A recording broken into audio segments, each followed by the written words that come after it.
aparat kepolisian tidak boleh menolak laporan dari masyarakat selama hal-hal yang dilaporkan itu ada kaitannya dengan tindak pidana ya. Jadi penyelidik maupun penyidik tidak boleh menolak laporan dari masyarakat, baik itu ketika korbannya hanya ditoel, dicubit, ataupun dipukul, bahkan mengakibatkan luka berat sekalipun ya.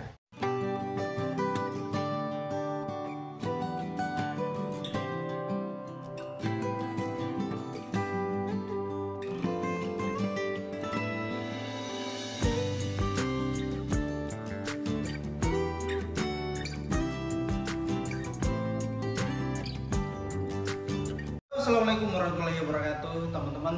Apa kabar semua? Sehat selalu ya, amin. Nah, jumpa lagi dengan saya di channel YouTube Isram Law. Nah, tentunya akan membahas tentang isu-isu yang berkaitan dengan masalah hukum. Nah, baik teman-teman.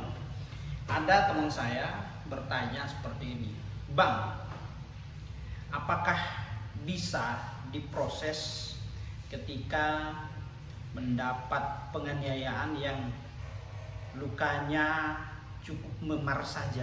Oke, baik teman-teman, untuk menjawab pertanyaan itu, jadi pada prinsipnya seperti ini ya, pihak kepolisian, aparat kepolisian tidak boleh menolak laporan dari masyarakat selama hal-hal yang dilaporkan itu ada kaitannya dengan tindak pidana ya.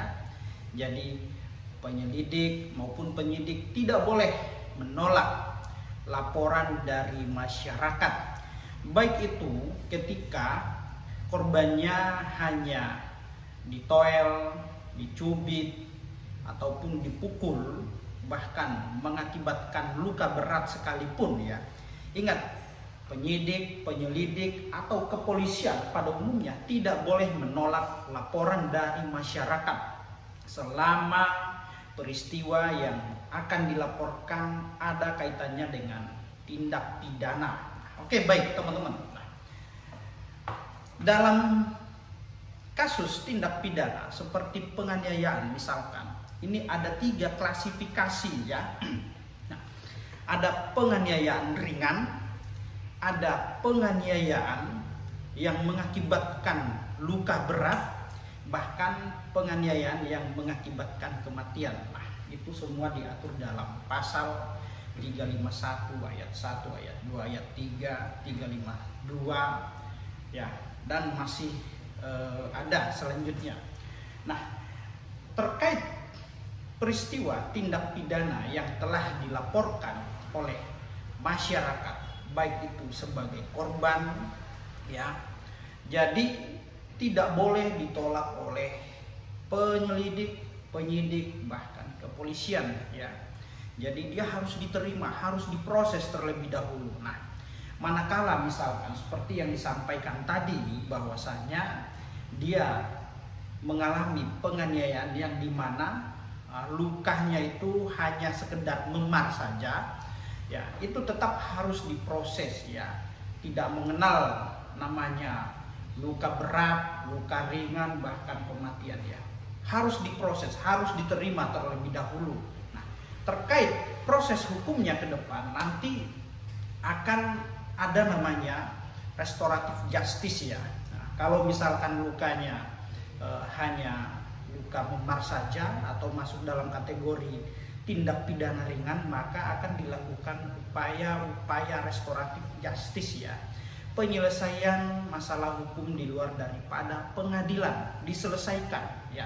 Itu secara kekeluargaan, secara musyawarah. Namun apabila itu mengalami luka berat sehingga dia harus terbaring istirahat karena penganiayaan berat itu ya bentuk perampasan kesehatan yang memang ya harus diproses lebih lanjut, tapi tergantung daripada para pihak yang saling bertikai ya, entah itu sebagai korban maupun sebagai pelaku. Nanti ketika memang masalah ini sampai pada tahap restoratif justice, maka mungkin hanya sekedar pemulihan saja ya, pemulihan entah itu mengganti biaya perobatan di rumah sakit, atau mungkin ada uang kompensasi kerohiman dan lain-lainnya. Kalau itu bisa dilakukan pendekatan-pendekatannya secara restoratif justice, maka kasus itu dapat diselesaikan dan tidak mesti harus berproses di meja hijau atau di pengadilan. Lain halnya ketika kasus itu penganiayaan yang mengakibatkan kematian, maka ya masalah ini haruslah dilanjutkan pada tahap ke pengadilan atau persidangan ya.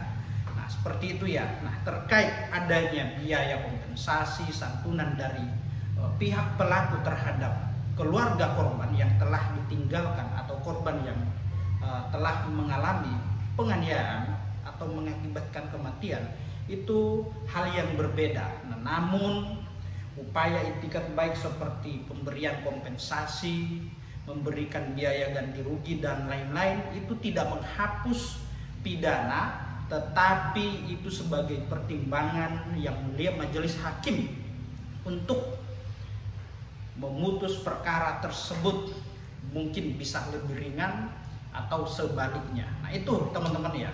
Jadi pada prinsipnya terkait korban yang mengalami luka penganiayaan meskipun hanya memar ya, itu tetap harus membuat laporan ketika dia merasa dirinya dirugikan dan tidak menerima. Dia punya hak untuk melakukan penuntutan, dan ingat apa yang saya sampaikan tadi, aparat penegak hukum, penyelidik maupun penyidik tidak boleh menolak laporan dari masyarakat ataupun korban ya, harus diterima terlebih dahulu terkait mereka atau tingkat kesulitan kasus ini, keparahan atau parahnya kasus ini itu dapat dilihat apakah dapat diselesaikan secara kekeluargaan, restoratif justice, atau dilanjutkan pada tahap persidangan. Nah, itu ya teman-teman ya. Jadi pada prinsipnya di negara hukum ya,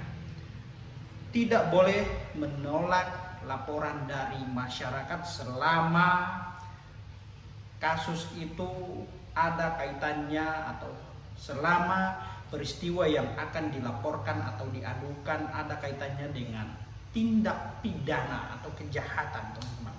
Oke, baik teman-teman, semoga apa yang saya sampaikan bermanfaat untuk kita semua. Ya, di AC-nya lagi mati makanya agak gerah juga ya. Oke. Demikian teman-teman, assalamualaikum warahmatullahi wabarakatuh. Salam keadilan.